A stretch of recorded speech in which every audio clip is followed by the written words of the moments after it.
Shalom Bapak Ibu Saudara, kita berjumpa lagi dalam Renungan Harian. Hari ini tanggal 22 Mei 2020. Tak lupa, saya juga mengucapkan selamat menghayati peristiwa kenaikan Tuhan Yesus ke surga, tepatnya pada kemarin 21 Mei 2020. Tema yang akan kita bicarakan pada hari ini adalah menjadi gembala. Menjadi gembala. Pada ibadah kenaikan Tuhan Yesus ke surga yang kita lakukan kemarin, bagi saudara-saudara yang mengikuti ibadah melalui channel ini, saya percaya saudara-saudara mengingat bahwa nats perenungan firman Tuhan pada ibadah kenaikan kemarin ialah peristiwa ketika Tuhan Yesus akan terangkat ke surga dan Dia menyampaikan beberapa penyampaian kepada para murid yang ada di tempat itu. Salah satunya ialah menjadi saksi. Menjadi saksi. Nah, ada pergumulan, ada beban, ada sesuatu yang harus kita persiapkan di dalam kehidupan kita.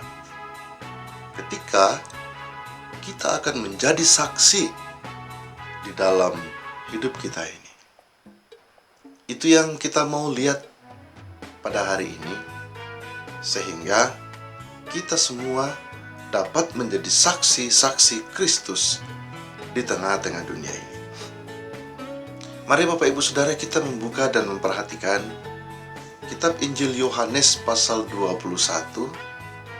Injil Yohanes pasal 21, dan silahkan membacanya mulai dari ayat 15 sampai ayat 19. Injil Yohanes pasal 21 ayat 15 sampai 19. Di dalam nats ini Tuhan Yesus sebanyak 3 kali bertanya kepada Petrus, "Simon, anak Yohanes, apakah engkau mengasihi aku lebih daripada mereka ini?" Jawaban seragam juga dilontarkan oleh Simon Petrus. Dia katakan, "Benar Tuhan, Engkau tahu bahwa aku mengasihi Engkau." Dan Yesus menjawab, "Gembalakanlah domba-dombaku." Pertanyaan ini 3 kali dilontarkan oleh Yesus kepada orang yang sama, kepada Simon Petrus. Maksud dari pertanyaan ini, pertanyaan yang tidak wajar ini, tentu ada. Mengapa Petrus ditanyai sampai 3 kali dengan pertanyaan yang sama pula? Nah, karena itu Bapak Ibu Saudara, mari kita menggali apa maksud pertanyaan yang disampaikan oleh Yesus ini sebanyak 3 kali. Nah, tentu kita semua ingat pada peristiwa penangkapan Tuhan Yesus. Waktu itu Yesus berkata kepada Petrus, "Sebelum ayam berkokok, engkau telah menyangkal aku 3 kali."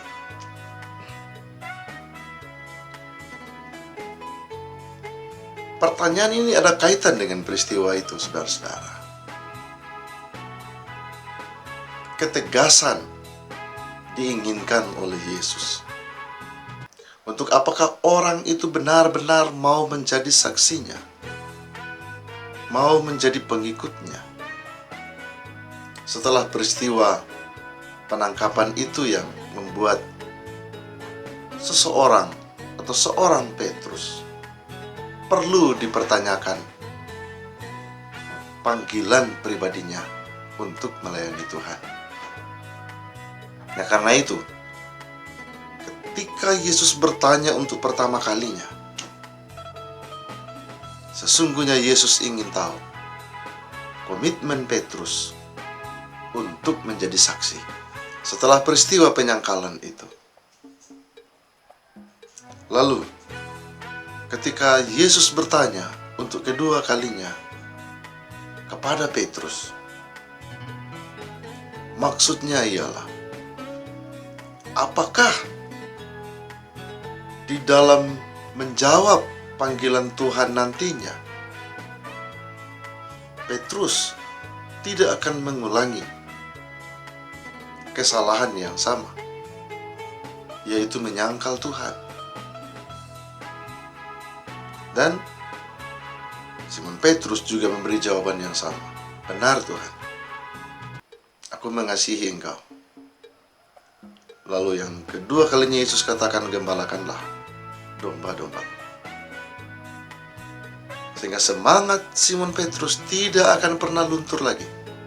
Penyangkalan tidak akan pernah dilakukannya lagi ketika ia menjawab pertanyaan yang kedua ini, yang pada dasarnya sama dengan pertanyaan yang pertama, cuman penekanannya yang beda, karena maksudnya juga berbeda.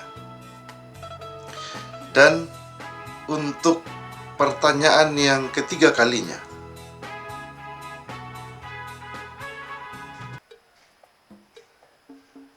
di sini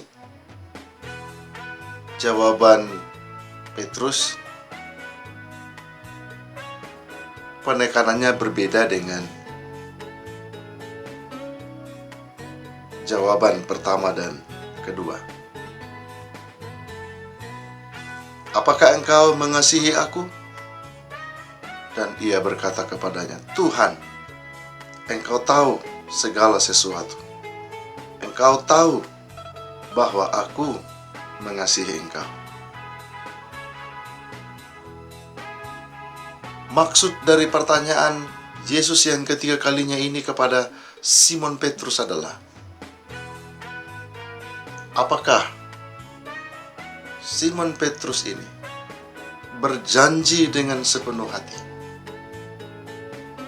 bahwa ia benar-benar akan melayani Tuhan, benar-benar mempersembahkan hidupnya untuk menjadi saksi Allah di tengah-tengah dunia ini. Simon Petrus pun menjawab dengan mengakui kemahakuasaan Allah. Engkau tahu segala sesuatu. Jawaban yang menyatakan bahwa aku tidak menjawab pun, aku menjawab hal yang lain pun, engkau tahu isi hatiku. Engkau tahu segala sesuatu karena engkau maha kuasa. Sehingga dari ketiga pertanyaan ini nampaklah bahwa Simon Petrus setelah lepas dari penyangkalan yang dilakukannya sebelum penyaliban Yesus telah kembali dimurnikan oleh tiga pertanyaan ini. Bapak Ibu Saudara, tidak seorang pun di dunia ini yang tidak pernah melakukan kesalahan, entah ringan, entah sedang, entah berat, dalam apapun itu pekerjaannya, termasuk sebagai pelayan. Tetapi apakah oleh karena kesalahan itu lalu kita mengabaikan panggilan Tuhan dalam kehidupan kita? Tidak.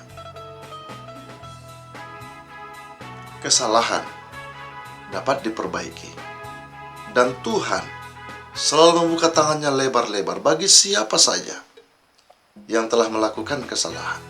Dia memulihkan orang-orang dari perbuatan dosa yang pernah dilakukannya, sehingga yang dapat kembali menjadi pengikut Kristus dan menjalankan peran sebagai saksi di tengah-tengah dunia ini. Mungkin saudara-saudara tidak sadar, juga sudah pernah ditanyai oleh Allah untuk memulihkan saudara dari pelanggaran yang mungkin pernah saudara buat. Apakah jawab saudara? Apakah saudara menjawab sama seperti jawaban Simon Petrus ini? Engkau tahu isi hatiku. Pertobatan, pengakuan dosa yang sungguh diharapkan oleh Tuhan. Sehingga ketika kita sudah dipulihkannya, maka setiap kata, perbuatan, dan tingkah laku kita harus mempersaksikan kemuliaan Tuhan di dalam kehidupan kita. Karena itu saudara-saudara, ketika engkau mendengarkan panggilan Tuhan, jangan keraskan hatimu. Bertobatlah, berserahlah kepada Tuhan, dan berikan diri saudara untuk dipakai oleh Tuhan menjadi saksinya di tengah-tengah dunia ini. Menjadi gembala untuk membuat semakin banyak orang percaya kepada Tuhan dan diselamatkan. Mari kita berdoa. Tuhan, terima kasih untuk perenungan yang boleh kami lakukan hari ini. Mampukan kami untuk memahami, menghayatinya, lalu melakukannya dalam kehidupan kami. Berat Tuhan, tapi kami percaya dengan pertolongan Tuhan, maksud dari firman-Mu ini akan boleh kami wujud nyatakan di dalam kehidupan kami masing-masing. Tuhan, kami berdoa untuk keberadaan kami sebagai umat-umat-Mu di dunia ini yang tengah juga mengalami pergumulan oleh karena pandemi COVID-19. Kami tidak berdaya Tuhan, tapi kami percaya Engkau menyertai kami, menolong kami, dan akan meluputkan kami dari ancaman akan pergumulan ini. Terus kami doakan pemerintah kami, Engkau pakai mereka, pergunakan mereka sebagai alat-Mu untuk mengerjakan damai sejahtera bahkan keselamatan bagi kami di dalam menghadapi pergumulan ini. Kami berdoa untuk mereka yang menyaksikan perenungan ini, jika ada yang tengah dalam pergumulan oleh karena penyakit, atau oleh karena beban duka cita, atau oleh karena beban-beban kehidupan yang lain, kami percaya Tuhan hadir dalam hidup mereka, memberikan pertolongan sesuai dengan yang mereka butuhkan, sehingga apapun itu pergumulan dan pencobaan yang dialami saat ini, mereka merasakan kehadiran Tuhan, pertolongan Tuhan, sehingga mereka beroleh kekuatan, penghiburan, dan juga kesembuhan dari berbagai macam bentuk pergumulan-pergumulan yang dihadapi. Kehidupan kami di sepanjang hari ini, kami serahkan kepada Tuhan. Perlengkapi dan sertai kami Tuhan, sehingga kami boleh menjalani rutinitas kami pada hari ini. Dan kami bersyukur berterima kasih hanya kepada-Mu. Engkau berkati juga mereka yang mengabdikan diri untuk menjaga keamanan, untuk merawat pasien-pasien yang terkena dampak dari pandemi ini, orang-orang kesehatan, dan mereka yang menjadi sukarelawan di dalam berperan memutus mata rantai penyebaran COVID ini. Berkati mereka, lindungi mereka, jauhkan mereka dari segala kemungkinan buruk, sehingga dari apa yang mereka lakukan, kami juga merasakan ketenangan dan daerah kami dijauhkan, diluputkan dari ancaman pandemi ini. Atas segala bentuk kasih-Mu itu Tuhan, kami hanya akan mengucap syukur dan berterima kasih hanya kepada-Mu. Ini doa kami, dalam nama Tuhan Yesus, kami berserah diri. Amin. Apakah